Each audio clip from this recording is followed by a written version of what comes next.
Well, earlier on in the show, Sylvia Boudreau talked to us about why it's so important to have First Nations representative in the House of Commons. Now we're going to talk about why it's so important to support Indigenous leadership locally here in Winnipeg. Once again, I'm joined by Tessa Blaikie Whitecloud, as well as Michael Champagne. You are one of the founders and organizers of Meet Me at the Bell Tower.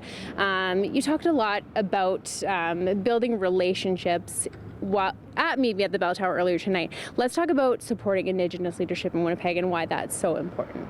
Well, I think we've seen actually just tonight at Meet Me at the Bell Tower alone, and we're fortunate that it happens every Friday. Mm-hmm. We're fortunate to see a weekly example of what supporting Indigenous leadership looks like in Winnipeg, and it looks a lot like Meet Me at the Bell Tower. And what it is, it's a space where the ideas and the visions and the hopes and the dreams and the voices of our Indigenous relatives are amplified and supported.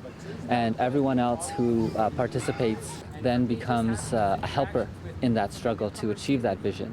And so we're really, really lucky that Aboriginal Youth Opportunities is able to demonstrate what we understand leadership to be on the street, because it is important for us to be elected in positions, but it's also important for us to bring our own examples and our messages of hopefulness and helpfulness to the streets. And that's what I think Meet Me at the Bell Tower really does. As a reminder, whether it is a weekly gathering here in the north end of Winnipeg or a weekly gathering that happens in another community, I feel like what this is an opportunity to show Winnipeg and the world that Indigenous leadership is here to stay. And to echo the comments of John Ralston Saul, Indigenous leadership has been in place in this country since contact. And we have to begin to recognize the fact that it is Indigenous leadership that brought us the beautiful teachings of the circle. It is Indigenous leadership that brings us and reminds us very frequently that we are all related, regardless of the color of our skin. And Meet Me at the Bell Tower, more than any other thing, reminds me that us as Indigenous leadership, we don't have to go it alone. And there's many, many, many capable, able, interested, and honest helpers out there who also want to support what's happening here. It's really interesting. Just in your answer there, you made me rethink of what I thought leadership was, which is really interesting.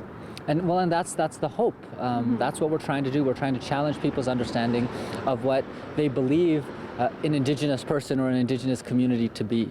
At Meet Me at the Bell Tower, you see all of the beautiful things, the demonstrations of the village, of generosity, reciprocity, kindness, respect, courage. We're so fortunate that this is something that happens right here on Selkirk Avenue every week.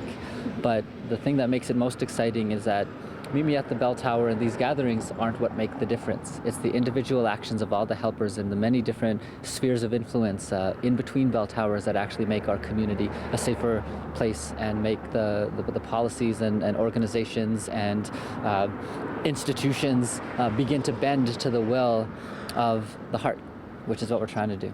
Now, Tessa, I wanted to ask you about something you had said earlier tonight while the circle was here. You said when you meet someone, don't ask what they do or what they study, but ask them what they love. Talk a little bit more about that. Yeah, so the idea tonight of One Just City partnering with Me with the Bell Tower was to have a feast for friends and to get people really engaged in getting to know one another. And we often get trapped in asking questions that have to do with what the system tells us we are. So I am a worker, or I'm a student. And just like Michael said, it's really about honoring people for how much more than that they really are. And so let's ask each other, what's the vision that you have for yourself? What's the vision that you have for community? What does community mean to you? What do you love about Bell Tower? What do you love about your self? And really trying to get people to connect at a level that's a lot deeper than, well, the system says I'm X, Y, or Z.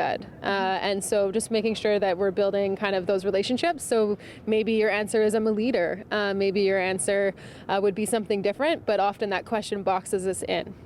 Now tell us about the next story that we have coming up on Go. It's called In Business. Introduce the story for us. Yeah, so In Business is a really exciting example of people noticing that not only do young Indigenous youth have leadership skills, but they need to be supported to develop those so that they can make sure that they have the right mentors in place and the right have contacts and the right social networks that for me, my privilege would afford me that. But for them, that might not have that access. And so In Business bridges that gap by making sure that it supports them to connect with amazing Indigenous leadership within the business community, amazing Indigenous leaders within the business education community, and really gets a whole bunch of young high school students excited about not only graduating high school, but going to post-secondary and potentially pursuing business as a way to support their communities. Great, check it out.